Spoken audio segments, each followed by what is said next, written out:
Hola, bienvenidos al canal de agrotecnologiatropical.com. En el día de hoy vamos a ver si las personas que trabajan la agricultura agroecológica, ecológica u orgánica nos están engañando. Sean ustedes bienvenidos. Lo primero que quiero dejar claro es que en este video no pretendemos colocar a las personas que trabajan la agroecología y la producción orgánica como unos embusteros. Simplemente que hoy vamos a analizar la ley de la conservación de la materia.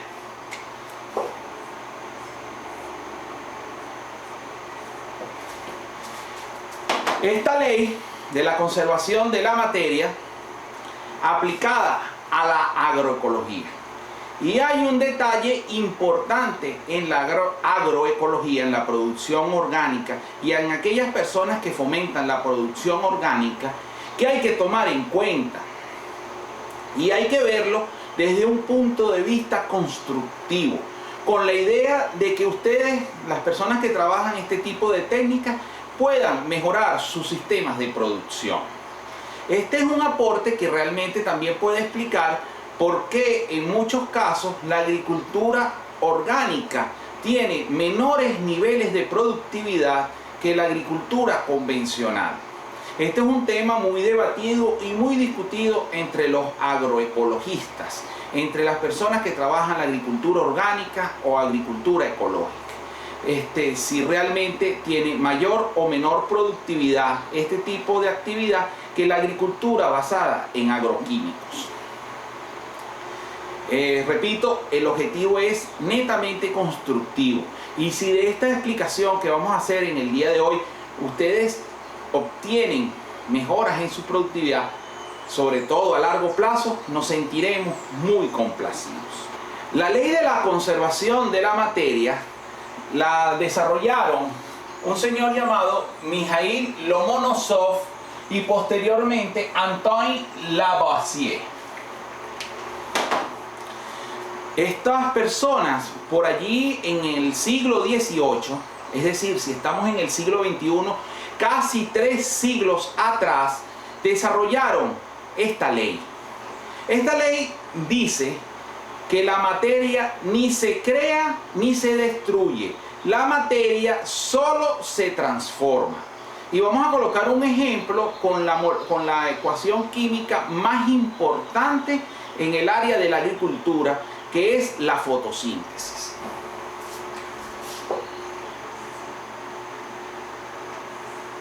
El CO2 o dióxido de carbono reacciona biológicamente con el agua en los cloroplastos, ¿verdad?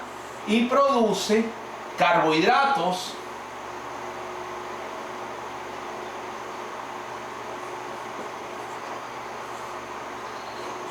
más oxígeno.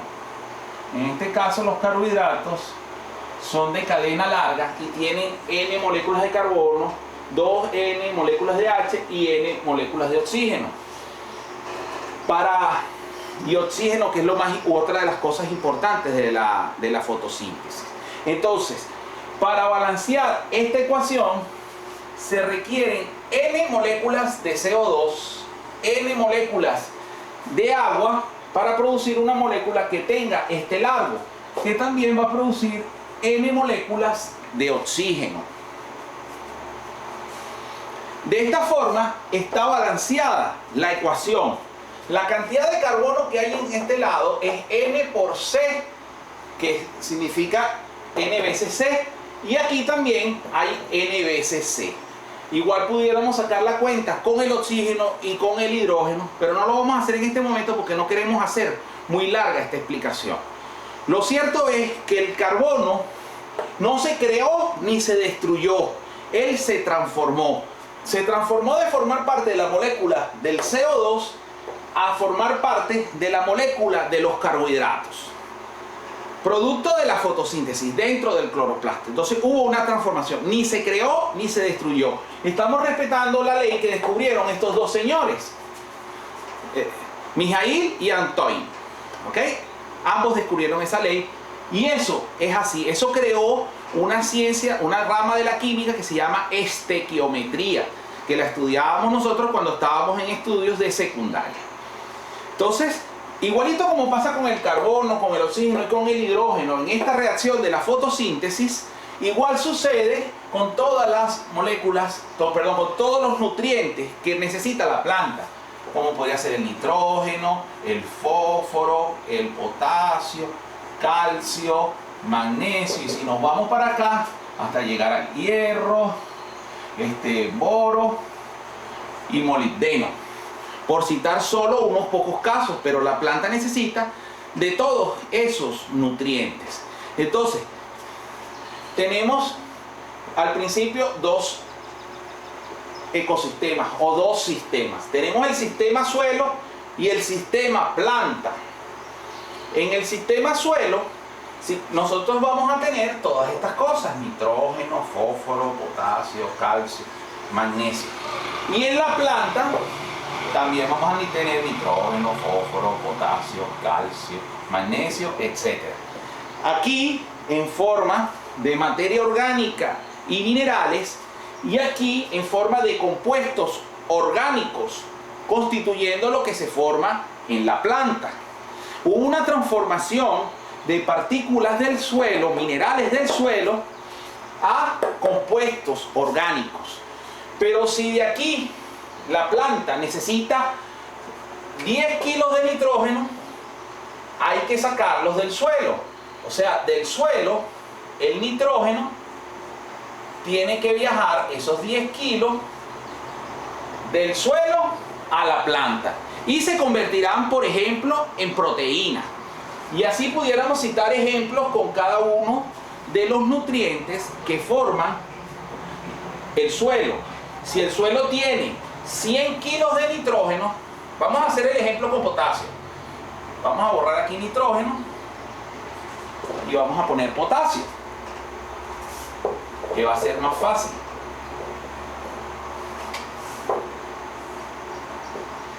¿Ok? Si aquí tenemos 10 kilos de nitrógeno, aquí tenemos por ejemplo 100 kilos de potasio, y 10 kilos lo absorbe la raíz y lo convierte en sustancias con potasio, ¿verdad? 10 kilogramos. Eso significa que si aquí en el suelo habían 100, por citar un caso, menos 10, quedan 90 kilos.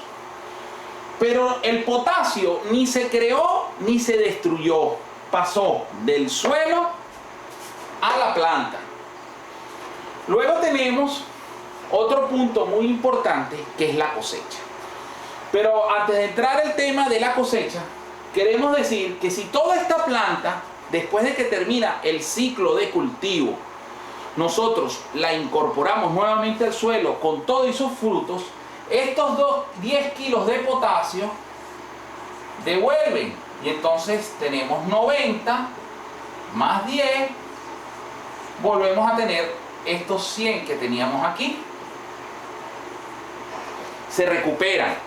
Entonces quiere decir que el potasio fue del suelo a la planta y de la planta al suelo. Eso es lo que sucede en los bosques naturales. En una selva, como pudiera ser el Amazonas, los nutrientes están todo el tiempo dando vueltas.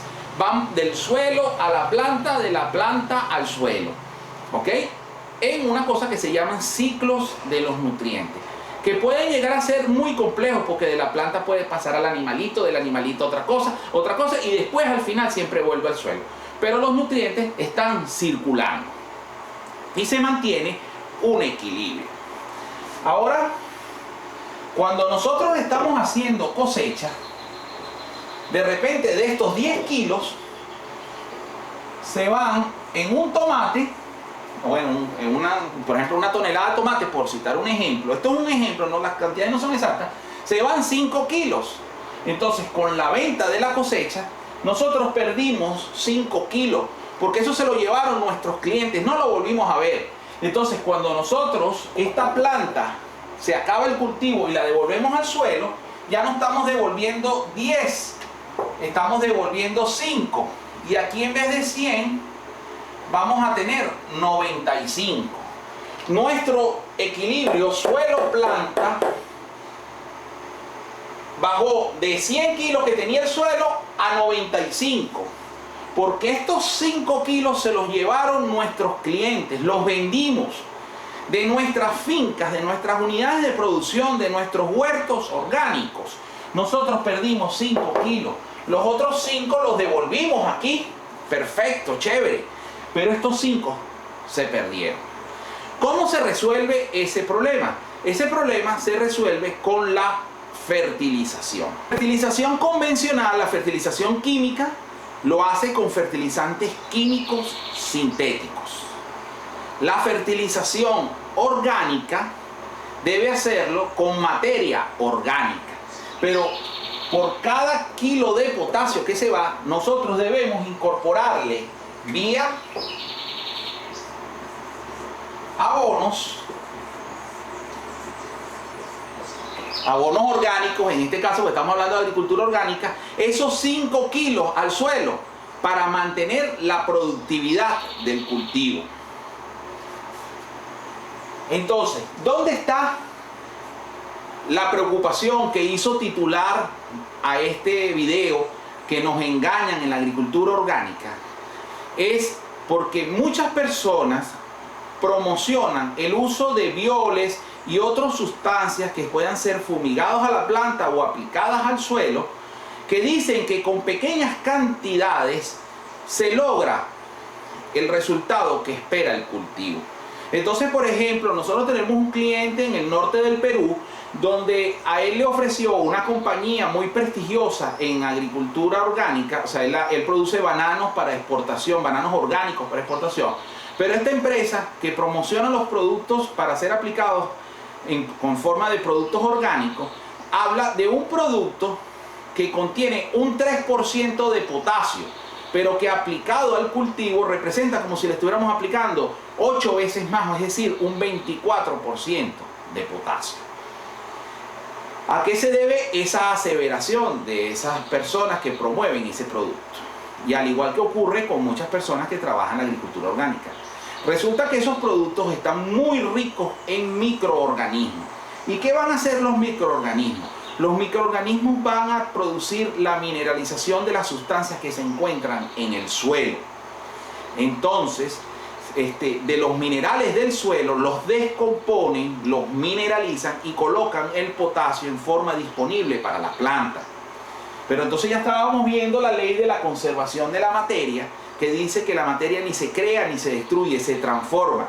Entonces lo que está ocurriendo con esos microorganismos, que ellos están transformando unas formas insolubles de potasio a unas formas solubles de potasio, que la planta lo extrae y se logra una excelente cosecha. No estamos diciendo que no se saca cosecha. Lo que va a suceder es que le vamos a sacar esos 5 kilos al cultivo y no se lo estamos reponiendo.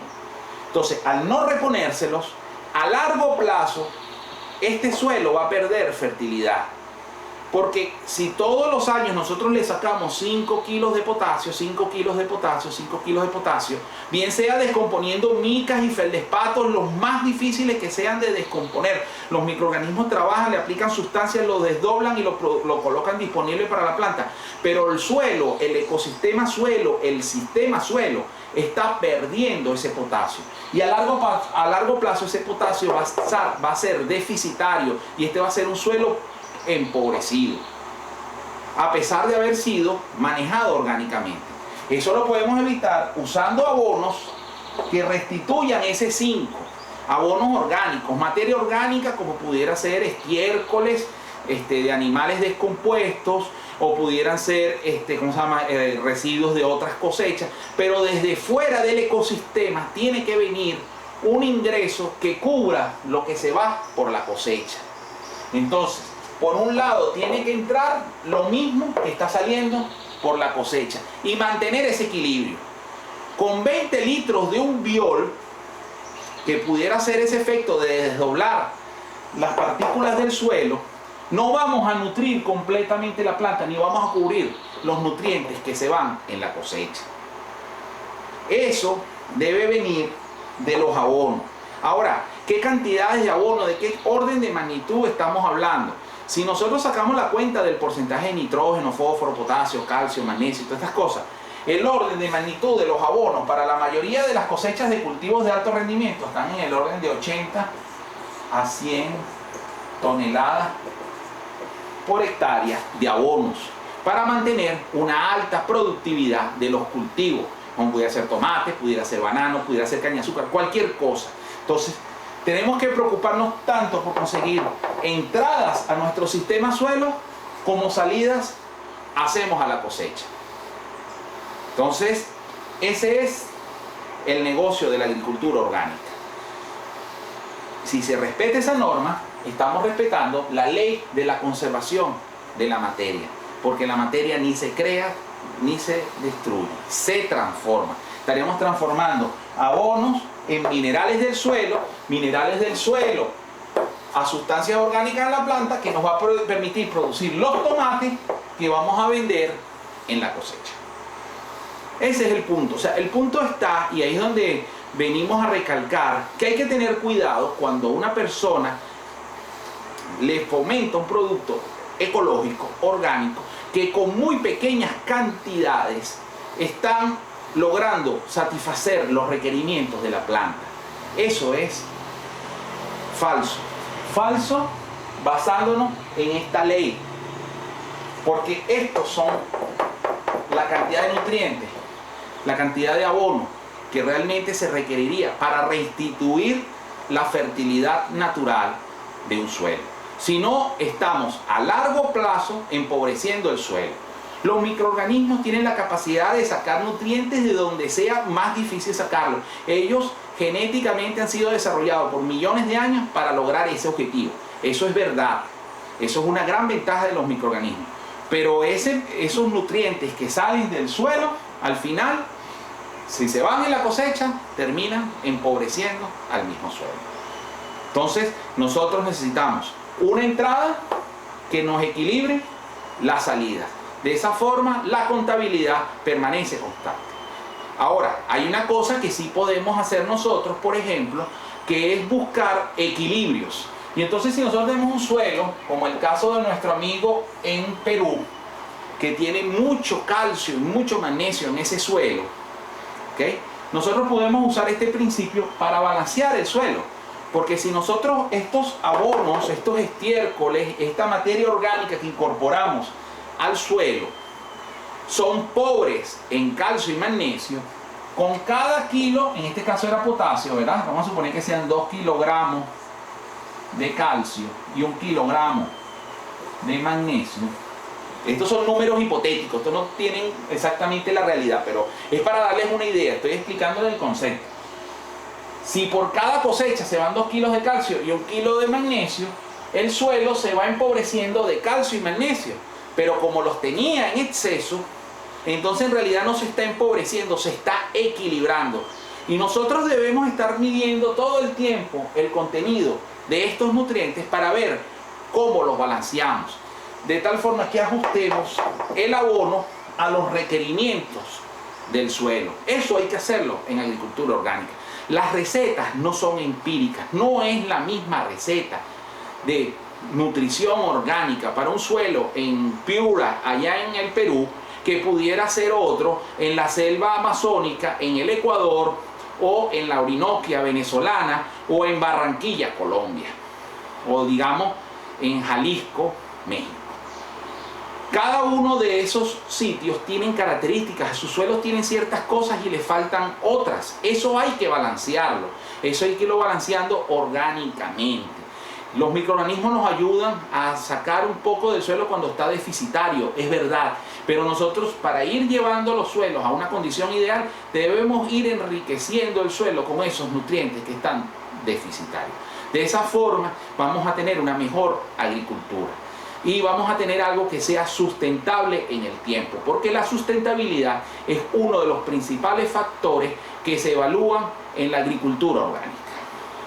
Entonces, yo quisiera escuchar la opinión de aquellas personas que están utilizando bioles exclusivamente para producir sus cultivos, qué dosis de bioles están usando y si realmente con esas dosis de bioles están cubriendo los que se está perdiendo por la cosecha, porque cuando ustedes venden algo lo pierden, se lo entregan al cliente a cambio de dinero. Entonces, si esos nutrientes que se están yendo por la cosecha, usted lo está restituyendo con los bioles. Necesitamos que el lenguaje sea un lenguaje decente, sin insultar a las personas. Las personas que trabajan el tema orgánico, cada vez que escribimos algo o hacemos algún video que no va acorde a la corriente de pensamiento de la agricultura orgánica, hemos visto que nos responden con insultos. Ustedes pueden hacer valer su punto de vista sin necesidad de insultar, se lo agradecemos enormemente, porque eso le va a dar mayor peso a sus apreciaciones y va a enriquecer la discusión. Esta observación se está haciendo en forma constructiva. Ahora ustedes hagan sus aportes en forma constructiva para que alimenten la discusión, que es lo más importante. Y ustedes en su casa, agricultores que están decidiendo si van a trabajar la agricultura orgánica o la agricultura convencional, nosotros consideramos que los dos sistemas de producción son favorables. Cada uno tiene sus ventajas y sus desventajas. Nosotros tratamos de quedarnos con las ventajas de ambos sistemas. No estamos ganados a una agricultura 100% orgánica ni una agricultura 100% química. Nosotros nos ubicamos en el medio. Buscamos el equilibrio entre las dos estrategias. Utilizamos la agricultura orgánica al máximo posible, pero cuando detectamos que un cultivo necesita algún químico, pues sin dudarlo nosotros se lo incorporamos. Esa es nuestra opinión personal. Respetamos la opinión de cada uno de ustedes y esperamos que respeten la de nosotros. Eso sí, hagan valer sus opiniones, den argumentos que les permitan sustentar su forma de pensar. Entonces, para concluir este video, no basta sino recomendarles que conozcan el sistema de información de agrotecnología tropical, que es un sistema que les va a permitir conocer cómo funciona nuestro programa de asistencia técnica por internet y nuestro software de cálculos de fertirriego, que hace mucho de los cálculos que hemos explicado aquí de una forma mucho más compleja. Aquí lo hemos simplificado mucho para hacerlo accesible para todos ustedes. Los invitamos a conocer. Entonces, para entrar a ese sistema de información, ustedes lo que tienen que hacer es en la descripción de este video y en el link, en el comentario destacado, se encuentra un link hacia un formulario en nuestro sitio web, donde ustedes al llenarlo periódicamente les estarán llegando correos que les explicarán estas cosas y muchas más, que les permitirán a ustedes tomar las decisiones necesarias para mejorar sus sistemas de producción. Bueno, sin más que decir, así concluye otro video más del canal de agrotecnologiatropical.com. En esta oportunidad, hablando de la ley de la conservación de la materia en la agricultura orgánica y analizando si realmente nos están engañando o no nos están engañando al ofrecernos ciertos productos en la agricultura agroecológica. La conclusión la sacan ustedes y la información referente a toda la explicación que se dio en este momento la simulan de la mejor manera posible para sacarle el mejor provecho posible para sus unidades de producción. Entonces, dicho esto, así concluye este video. Muchas gracias.